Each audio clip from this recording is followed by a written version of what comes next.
No, but you know a villain. Preach. You know a villain.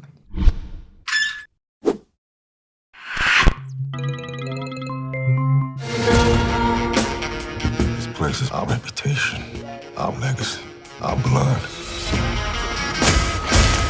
So thanks for doing this, guys. I was asking Mike and Hugh before if they had any favorite superheroes when they were kids, and I would like to know the same from you, with the addition maybe if you had any favorite supervillains. Sure. Wow. Well, I loved Spider-Man, but I really loved Superman, you know, growing up. I know that's outside of the Marvel family, but it's true.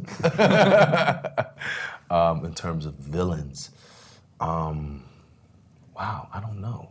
This is your lane. No, but you know a villain. Preach. You know a villain.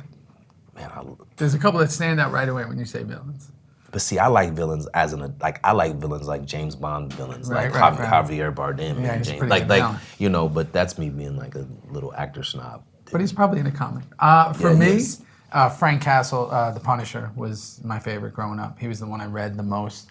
And if we're gonna cross worlds, because he's already done it with Superman, I think Blame it on the me. Joker is one of the greatest villains ever. But Kingpin in the comics is a very realistic and a pretty heavy duty villain. So neck and neck. Cool. You both mentioned that you had a hard time seeing your characters in Luke Cage as pure villains, and could you tell us a bit about where they're coming from? Well, it's just when people can do bad things that it's very easy to play juror and place our own judgments and sensibilities on people's actions. But when you have the responsibility of playing a character from the inside out, you're just connected to what it is that you want and what it is you feel like you need. And so that way, I don't think anyone thinks of themselves as being a villain or being evil. They just may do things that we're able to judge and see objectively as being evil, or being bad or what have you. So that's kind of how I see it. And because otherwise it would get in the way of me doing my job.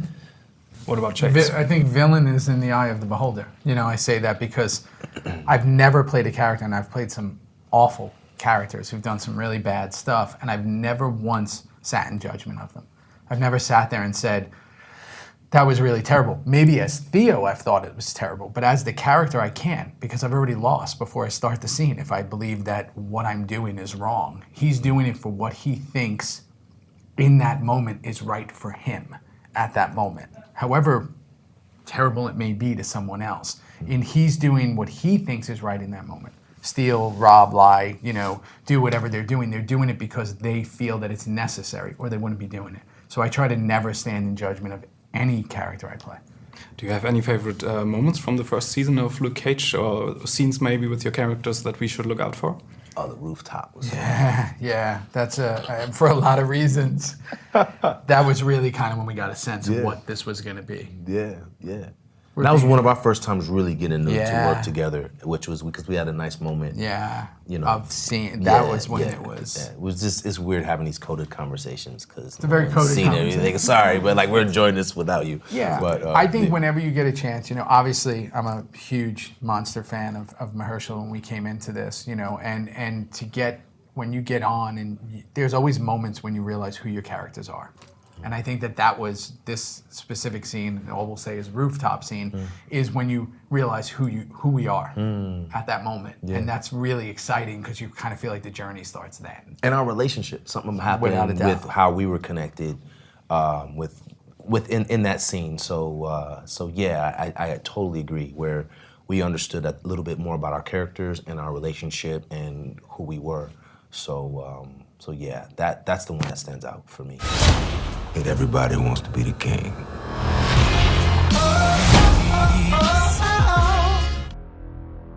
Take my advice, brother.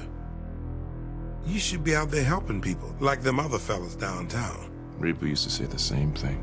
Yeah, well, she was right. Oh, fuck you can't even sing. Yeah, just saying something gets person. Oh, baby, I